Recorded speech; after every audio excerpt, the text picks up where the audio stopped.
데살로니가 전서 주제 믿음의 역사와 사랑의 수고와 소망의 인내.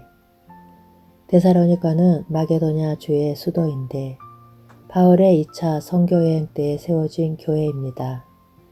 그 기사가 사도행전 17장에 기록되어 있습니다. 바울은 유대인의 회당에서 새 안식일에 성경을 가지고 강론했는데 그 중에 어떤 사람 곧 경건한 헬라인의 큰 무리와 적지 않은 귀부인도 권함을 받고 바울과 실라를 쫓았다 하고 말씀합니다. 그러나 유대인들이 시기하여 소동을 일으키는 바람에 바울은 데살로니가를 떠나 베레아로 옮겨 선교를 했습니다. 그런데 데살로니가에 있는 유대인들이 베레아까지 쫓아와 소동을 벌여 아덴으로 옮기게 되었습니다. 아덴에서 바울은 환난을 당하고 있을 데살로니가 형제들이 염려가 되어 디모데를 보내고 자신은 고린도로 왔습니다. 거기서 데살로니가 형제들이 믿음을 굳게 지키고 있다는 디모데의 보고를 받고는 이 격려의 서신을 써서 보내게 된 것입니다. 데살로니가 전서는 3장 6절에서 지금은 디모데가 너희에게로부터 와서 너희 믿음과 사랑의 기쁜 소식을 우리에게 전하고 또 너희가 우리를 간절히 보고자 한다 하니 너희 믿음으로 말미암아 너희에게 위로를 받았노라 하는 현재 시제를 분기점으로 하여 앞부분은 주로 데살로니가의 교회가 세워지게 된 경위를 설명하는 과거의 내용이고 뒷부분은 질문에 대한 답변과 권면 등 현재적인 기사입니다. 데살로니가 전서를 통해서 현대교회가 어떤 점을 주목해야 하는가 하는 점을 4가지로 요약할 수가 있는데 바울이 증거한 복음의 내용이 무엇이며 복음이 어떻게 역사하기에 3주간이라는 단시일 내에 그토록 견고한 교회가 세워질 수가 있었는가 하는 점과 진정한 복음을 받은 자는 어떻게 변화되는가 하는 점과 복음 전도자는 어떤 자세로 전해야 하는가 하는 점입니다. 이 점이 현대교회가 당면한 가장 절실한 문제에 해답을 제공해주고 있기 때문입니다. 바울은 복음을 가지고 이방인의 도시 데살로니가로 들어갔습니다. 그리고 전했습니다. 먼저 주목할 점은 어떻게 전했는가 하는 전도 방법이 아니라 무엇을 전했는가 하는 복음의 내용입니다. 그 내용을 사도행전이 전해주고 있는데 성경을 가지고 그리스도가 해를 받고 죽은 자 가운데서 다시 살아야 할 것을 증명하고 내가 너희에게 전하는 이 예수가 곧 그리스도라 하고 전했다고 말씀합니다. 다시 말씀드립니다만 예수가 십자가에 못 박혀 죽으셨다. 그런데 하나님이 다시 살리셨다. 그분이 바로 하나님께서 언약하신 그리스도시다. 이렇게 되어질 것이 성경에 미리 예언이 되어 있는데 그대로 성취되었다. 그분이 심판주로 다시 오신다 하고 증거했다는 것입니다. 사도행전에 의하면 데살로니가 형제들이 이처럼 우상을 버리고 하나님께 돌아오는 결단을 하게 한 것은 확고부동한 표적을 제시했기 때문인데 그 표적이 그리스도의 죽으심과 다시 살아나심입니다. 바울은 알지 못하던 시대에는 하나님이 허물지 아니하셨거니와 이제는 어디든지 사람을 다 명하사 회개하라 하셨으니 이는 정한 사람으로 하여금 천하를 공의로 심판할 날을 작정하시고 이에 저를 죽은 자 가운데서 다시 살리신 것으로 모든 사람에게 믿을 만한 증거를 주셨음이니라 하고 외쳤습니다. 구약성경은 이에 대한 좋은 예표를 제공해 주고 있습니다. 그것은 아수리의 수도 니느웨 성이 회개한 일입니다. 이 소문이 니느웨 왕에게 들림에 왕이 보좌에서 일어나 조복을 벗고 굵은 배를 입고 재에 앉으니라 합니다. 그리고 사람은 물론 가축에게까지 금식을 명하고 힘써 여호와께 부르짖으라 혹은 뜻을 돌이키시고 그 진노를 그치사 우리를 멸망치 않게 하시리라 했습니다. 어떻게 이런 불가해한 일이 일어났습니까? 니느웨 왕에게 전해진 소문이 무엇인지 아십니까? 40일이 지나면 니느웨가 무너지리라 하는 심판의 소식입니다. 그런데 이 심판 경고를 부정할 수 없게 한 표적이 있습니다. 그것은 이렇게 말한 요나가 큰 물고기 뱃속에 밤낮 사흘을 있다가 나온 사람이라는 점입니다. 주님은 말씀하십니다. 요나가 니느웨 사람들에게 표적이 됨과 같이 인자도 이 세대에 그러하리라. 요나의 표적이 무엇이며 그리스도의 표적이 무엇인가를 명심하시기 바랍니다. 인자도 밤낮 사흘을 땅속에 있으리라. 즉 그리스도께서 우리 죄를 위하여 죽으셨다가 사흘 만에 살아나셨다는 주님의 부활이 그분이 심판주로 다시 오신다는 경고를 보정할 수 없게 하는 이 세대에 보여주신 그리스도의 표적이라는 말씀입니다. 복음 전도자가 성령과 동역하심으로 이 표적을 선포하는 현장에는 형제들아 우리가 어찌할꼬 하고 회개하는 자와 귀를 막고 달려들어 돌로 치는 대적자로 갈라지게 되는 것입니다. 이것이 데살로니가에서 일어난 복음의 역사입니다. 이제도 이 방법대로 한다면 동일한 역사는 일어날 것입니다. 다시 강조합니다만 전도는 어떻게 해야 하는가 하는 방법론의 문제가 아니라 무엇을 전할까 하는 내용이 중요한 것입니다. 사도행전이나 서신서를 보면 오늘날 설교자들이 복음인줄로 생각하고 열을 올리고 있는 오병이어와 죽은 나사로를 살리심과 축복을 받으라는 등은 한마디도 언급이 없습니다.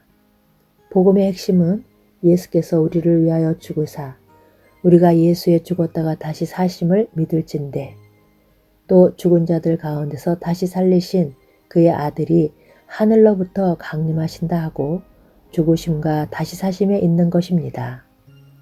십자가에 못 박혀 죽임을 당한 예수가 사흘 만에 다시 살아나셨다는 부활이 역사적인 사실이라면 다시 오신다는 재림 또한 역사적으로 일어날 것을 확신하게 되는 것입니다. 그러므로 데살로니가 전서에는 그리스도의 재림이 각 장마다 강조되어 있습니다.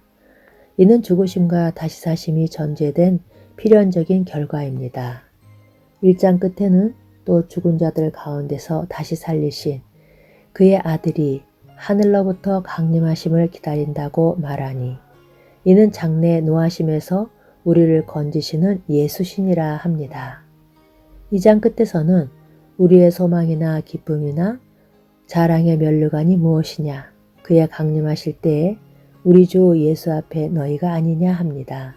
3장은 우리 주 예수께서 그의 모든 성도와 함께 강림하실 때에 하나님 우리 아버지 앞에서 흠이 없게 하시기를 원하노라 하고 끝맺고 있습니다. 4장 끝에서도 주께서 호령과 천사장의 소리와 하나님의 나팔로 친히 하늘로 쫓아 강림하시리니 합니다. 5장 마지막 부분에서도 우리 주 예수 그리스도의 강림하실 때에 흠없게 보존되기를 원하노라 합니다. 하나님의 구원 계획은 그리스도의 재림으로 비로소 완성이 됩니다. 그러므로 그리스도의 초림과 죽으심과 다시 사심과 승천과 재림은 끊어질 수 없는 연속적인 사건입니다. 어찌하여 그리스도께서 죽으셨는가? 우리 죄를 위해서입니다. 어찌하여 저들에게 복음을 전해 주어야만 하는가? 우리 주님께서 심판주로 오시기 때문입니다. 다음은 복음이 어떻게 역사하는가 하는 점입니다. 이는 우리 복음이 말로만 너희에게 이른 것이 아니라 오직 능력과 성령과 큰 확신으로 된 것이니 합니다. 복음 전도는 성령의 사역입니다. 이 일에 전도자가 쓰임을 받을 뿐입니다. 고린도 교회에 보낸 서신에서도 내 말과 내 전도함이 지혜의 고난은 말로 하지 아니하고 다만 성령의 나타남과 능력으로 했다고 말씀합니다.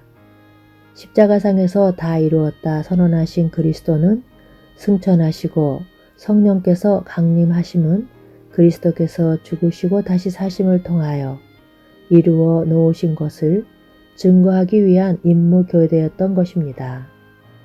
바울이 복음을 증거하자 성령께서는 능력과 큰 확신으로 역사하여 주셨습니다. 그리하여 데살로니가 형제들이 믿음이 사람의 지혜에 있지 아니하고 다만 하나님의 능력에 있게 되었기 때문에 많은 환난 가운데서 성령의 기쁨으로 도를 받아 우리와 주를 본받은 자가 되었다 하고 말씀합니다. 일천한 데살로니가 형제들의 믿음이 환난 중에서도 이처럼 확고할 수 있었던 원동력이 복음과 함께 역사하시는 성령의 능력에 있었던 것입니다. 또한 유념해야 할 점은 이렇게 전파되는 복음에는 심판하는 기능이 있다는 점입니다. 하나님의 아들이 내 죄를 위하여 죽으셨다. 그리고 살아나셨다. 심판주로 다시 오신다 하는 복음 선포는 차차 생각해 보아라 하는 식의 유예를 용납하지 않습니다. 복음은 사람들 앞에서 구원과 멸망, 천국과 지옥 두 길을 제시합니다. 그리고 결단하게 합니다. 그리하여 복음이 선포되는 현장에서 영접하는 자와 배척하는 자로 가르는 역사를 한다는 말씀입니다. 우상을 버리고 하나님께로 돌아와서 사시고 참되신 하나님을 섬기는 자들과 천하를 어지럽게 하던 이 사람이 여기에도 왔다 하고 대적자로 갈라지게 된 것입니다. 그러므로 복음이 전파되는 곳마다 교회가 세워지고 동시에 대적하는 박해가 일어났던 것입니다. 이것이 전도에 미련한 것으로 믿는 자들을 구원하시기를 기뻐하시는 하나님의 방법입니다. 다음은 복음을 가지고 데살로니가에 들어간 전도자 바울은 어떤 자세로 복음을 전했는가 하는 점입니다. 이는 우리 복음이 말로만 너희에게 이른 것이 아니라 오직 능력과 성령과 큰 확신으로 된 것이니 우리가 너희 가운데서 너희를 위하여 어떠한 사람이 된 것은 너희 아는 바와 같으니라 합니다. 첫째로 사도는 말로 전했습니다.